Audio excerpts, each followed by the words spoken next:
Pessoas, tudo bom? Agora a gente vai para a nossa segunda e última parte sobre a Hannah Arendt.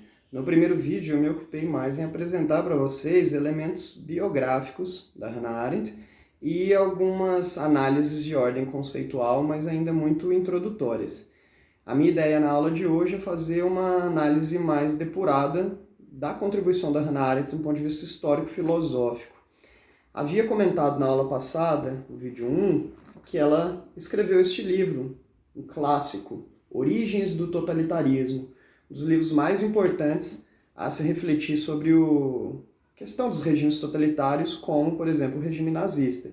E é um dos primeiros livros a apresentar um detalhamento a esse respeito, já que ele foi escrito em 1951, apenas 6 anos depois do fim do regime, do fim da Segunda Guerra Mundial, quando a poeira ainda histórica, digamos assim, ela não havia baixado. E esse livro ele é emblemático, histórico, por várias razões. Pela qualidade na análise conceitual das práticas antissemitas, do ódio à comunidade judaica, do discurso sobre o imperialismo imposto por grandes nações à época, e o conceito de totalitarismo, né? De regimes que dominam todo o meio de comunicação, que praticam uma espécie de regime quase autocrático, né, concentrado na figura de um líder, governos que produzem assassinatos em massa, genocídio, campos de concentração, fenômenos que nunca avistamos em nenhum outro momento histórico, né, uma peculiaridade ali da primeira metade do século XX. E ela se dedica a refletir sobre essa categoria do que seria um regime totalitário. E o curioso é que ela identifica 2 grandes exemplos de regime totalitário nesta obra. Um regime daquilo que se convencionou chamar de direita, em termos ideológicos, que foi o regime nazista, e um regime integrado àquilo que se convencionou chamar de esquerda, que foi o regime soviético stalinista. E aí vem um caráter muito inventivo e inaugural da Hannah Arendt de identificar o governo do Stalin como um governo genocida e ter feito isso quando esse governo ainda estava em curso, né? O Stalin estava vivo quando essa obra foi publicada. E a atitude intelectual e a contribuição histórica da Hannah Arendt foi muito corajosa, né? E, obviamente, isso comprou briga com parte da esquerda mais ortodoxa na filosofia marxista, que ainda preferia apostar naquele regime soviético stalinista. E aí a análise da Hannah Arendt ela tem até uma fundamentação comparativa para analisar o quanto que ambos os regimes, stalinista e nazista, obedecem a uma mesma ordem, né? A sacralização de uma imagem como a grande liderança, a ideia de colocar o povo como súdito do Estado, né? A ideia de forma unilateral, definir campos de práticas de extermínio, né?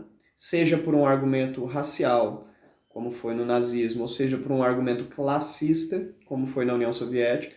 Curioso que esses 2 países confrontados ali marcam, digamos assim, um propósito que explica muitos caminhos que o mundo assumiria ali depois da Segunda Guerra Mundial, os conflitos da Guerra Fria, onde a União Soviética ela sai vitoriosa, mas o seu antigo aliado lá, os Estados Unidos, passa a ser um inimigo histórico, né, pós-Segunda Guerra Mundial.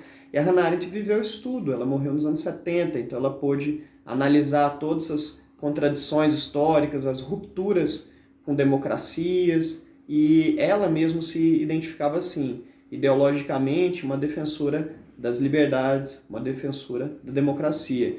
Então pouco importa se uma prática governamental está mais inclinada à esquerda ou à direita. O mais relevante é saber se a autonomia, a liberdade, os princípios democráticos estão sendo salvaguardados. Ela sempre foi uma crítica muito severa de toda forma de regime autoritário, independente se ele é mais à esquerda ou mais à direita. Então esse é um ponto-chave na sua obra. Na introdução desse livro, ela trabalha com um conceito originalmente de um filósofo chamado Immanuel Kant, filósofo que a gente trabalhou já em aulas atrás, né? O Kant cunhou um conceito chamado de mal radical. Filósofo Immanuel Kant, vocês devem se lembrar, a gente tem um vídeo especificamente sobre ele, o filósofo prussiano, alemão, Immanuel Kant. O que ele chama de mal radical? Ele se refere a uma prática maldosa onde o agente daquele mal tem a plena consciência de que está produzindo mal e vê legitimidade naquele mal praticado. Por exemplo, pessoas que se consideram justiceiros, que querem fazer a justiça com as próprias mãos, matar alguém, violentar alguém, que gerou um dano ou um mal a outro, né?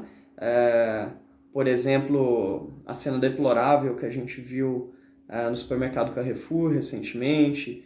Por exemplo, há coisa de um mês atrás, um homem que arrastou um assaltante pelo seu carro, amarrado no seu carro, arrastando pelo centro das ruas de São Luís, no Maranhão. Essas práticas representam aquilo que o Kant, lá no século XVIII, chamava de mal radical. A Hannah Arendt diz que o nazismo, nessa obra, Origens do Totalitarismo, de que o nazismo seria a versão mais cristalina desse mal radical, onde se naturalizou a produção da morte de pessoas que eram tidas como indignas de serem vividas, né? Pessoas negras, deficientes, homossexuais, judeus, latinos e assim por diante, né? Onde se naturalizou a ideia de uma depuração racial, né? Em busca da tal raça ariana, e se naturalizou práticas como de câmara de gás, campos de concentração e assim por diante. É uma obra muito interessante, mas é uma obra que foi mexida uma década depois. Por quê? Na década de 60, a Hannah Arendt, ela lendo, como eu já havia dito no vídeo anterior, lendo o jornal The New York Times, ela tem a informação de que o carrasco dela, o Adolf Eichmann, que comandava alguns centros de distribuição, digamos assim, dos excluídos, e ela fazia parte disso, já que foi capturada, Hannah Arendt, na juventude, durante o regime nazista, ela tem a notícia de que o seu antigo carrasco havia sido encontrado em Buenos Aires, levando vida normal lá, foi sequestrado por um grupo israelita em 1961, foi levado para Jerusalém a fim de ser julgado por crime contra a humanidade. E nesse processo de julgamento, ela acompanhou em Jerusalém como jornalista pontual ali, né, de uma revista chamada The New Yorker. Eu havia falado isso no primeiro vídeo. E isso rendeu este livro, onde ela analisa esse personagem nazista, o Adolf Eichmann, esse mesmo que está aqui apresentado dentro de uma jaula nesse livro, uma jaula de vidro, que foi assim que ele foi ao julgamento. O que ela percebeu ao fazer uma depuração desse personagem? Que na verdade ele talvez nem sequer nazista era. O Eichmann era aquele típico burocrata, seguidor de regras, incapaz de pensar de forma autônoma, incapaz de refletir sobre a existência de leis injustas. Ele é um mero seguidor de regras, seguidor de leis. É uma figura banal, sem complexidade, né? Que está no nível daquilo que o Kant chamaria de menoridade da razão. Ele é incapaz de pensar de forma crítica. E isso é típico de certas hierarquias de onde o Eichmann veio, de uma carreira militar, onde ele é ensinado desde cedo a obedecer regras e não necessariamente a refletir sobre elas. E jamais questionaria uma lei, mesmo sendo ela injusta.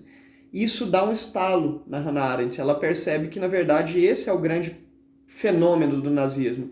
Não é a produção de um mal radical, mas de uma banalização do mal, que é aquele mal produzido por um agente que não se considera responsável por aquela prática de mal. Vou te dar dois exemplos. Durante a ditadura militar, obviamente, muitos militares praticaram violência em ambientes ali reservados à tortura. E durante a Comissão da Verdade, muitos militares alegaram estarem apenas seguindo regras, seguindo ordens, e que, portanto, eles não seriam culpados daquelas práticas. Essa argumentação, típica da Comissão da Verdade, ocorreu também nos julgamentos pós-Holocausto, no Tribunal de Nuremberg e no próprio julgamento do Eichmann. Ele alegou ser apenas uma peça de uma enorme engrenagem e que, se ele não tivesse lá, outro estaria lá. A Hannah Arendt identifica aí um outro fenômeno, que é o da banalização do mal banal. O que é o mal banal? Aquele produzido por pessoas comuns, normais, aparentemente incapazes de produzir algo terrível. Pessoas que são meras seguidoras de regras, de ordens.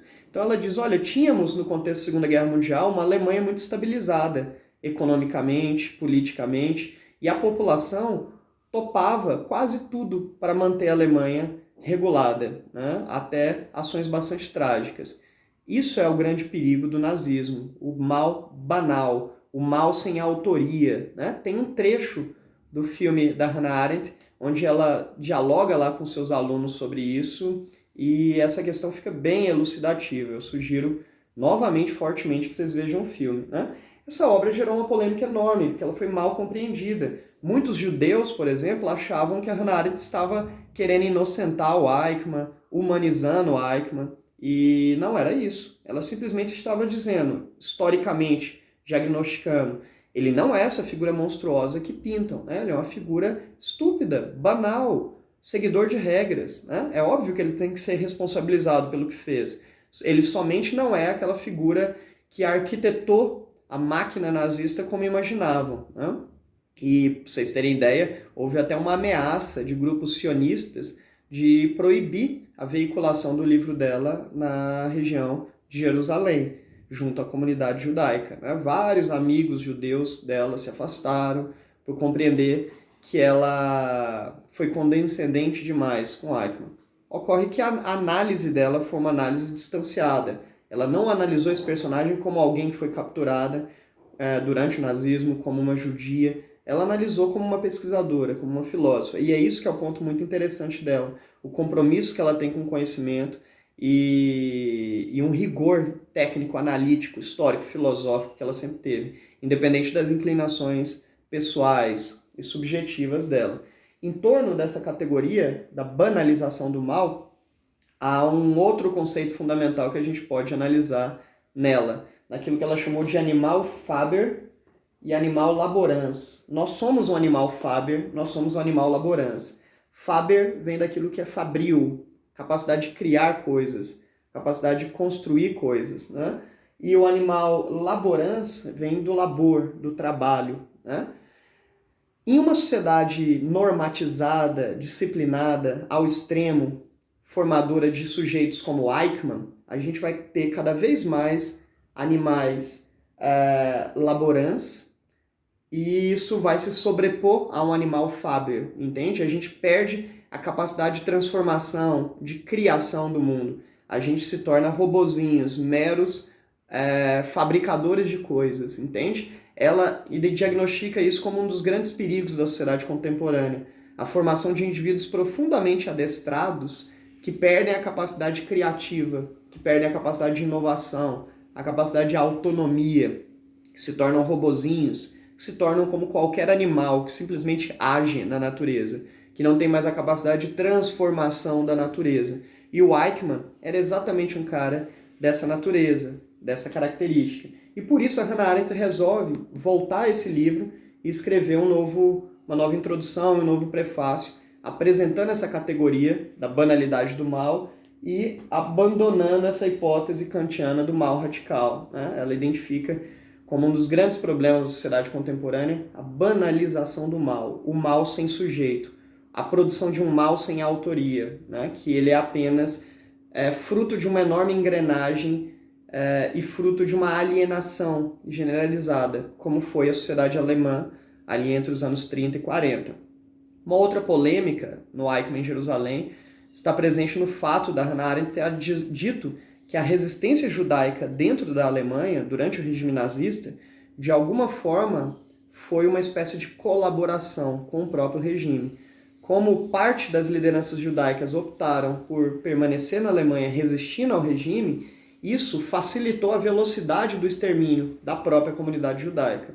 Esse diagnóstico dela é bastante razoável, só que os judeus não aceitaram isso muito bem também, a ponto dela ser chamada de antissemita, de nazista, mesmo sendo ela judia, mesmo sendo ela perseguida por eles, né? Então, a Hannah Arendt sempre foi uma polemista, mas não da polêmica vazia, solta, né? Uma polêmica articulada com rigor filosófico e historiográfico, fenômeno que, na minha opinião, torna ela, sem dúvida nenhuma, uma das maiores filósofas do século XX, especialmente aí no campo da política e da ética, tá bom? Enfim, pessoas, é isso por hoje e um grande abraço para vocês. Tchau, tchau.